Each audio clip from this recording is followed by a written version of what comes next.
Welcome to New to the Streets Unstoppable Show. And we've got with us today Kiri-Maree, a global advisor, investor, and founder of Decision Velocity Global and the 1% Movement. Of course, with me, Rhonda Swan, co-host of the show. Welcome, Kiri-Maree. Great to have you here. And just tell us what drives cultural change and global, the globe that we're seeing. We're facing economic issues, social, environmental issues. Yeah, I believe that we are at a point in life where there is a need for a new approach to how leaders are making decisions at the table. And if we keep making decisions the same way, we're going to keep seeing the economic, the social, the environmental space across the landscape going the way it is right now, right? And so if we are to change that, we have to narrow the gap from problem to solution. And I believe it starts at the decision table.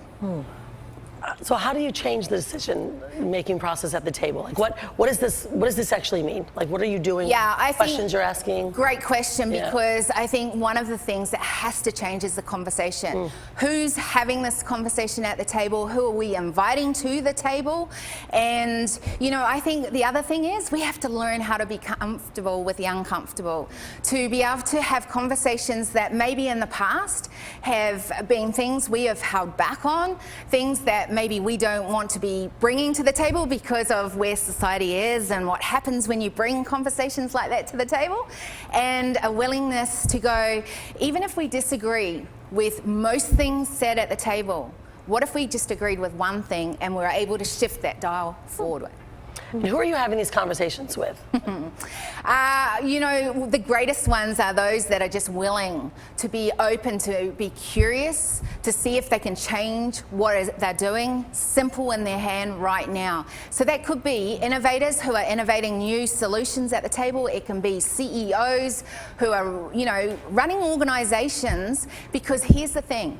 Every decision you make has an impact. What if you were having an impact that was adding value to the human race going forward? Okay, so let's talk about that. When you say every decision has an impact, just make sure it adds value, not subtracts. So how do we do that?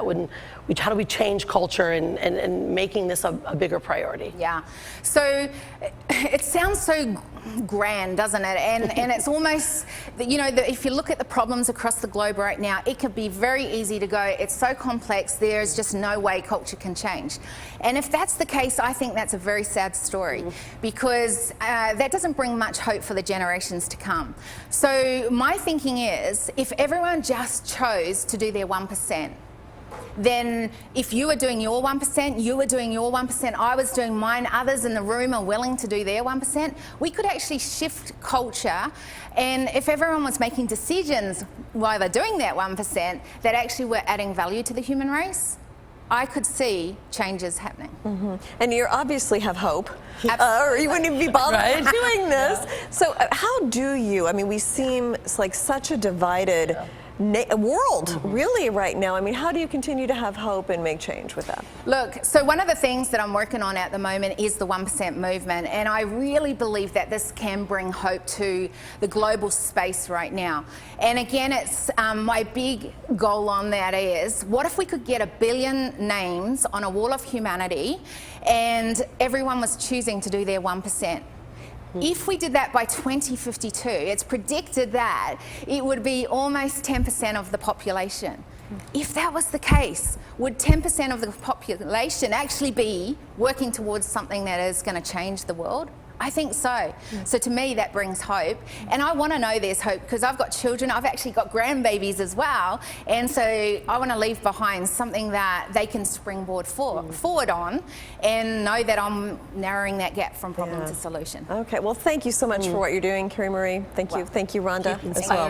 Thank you.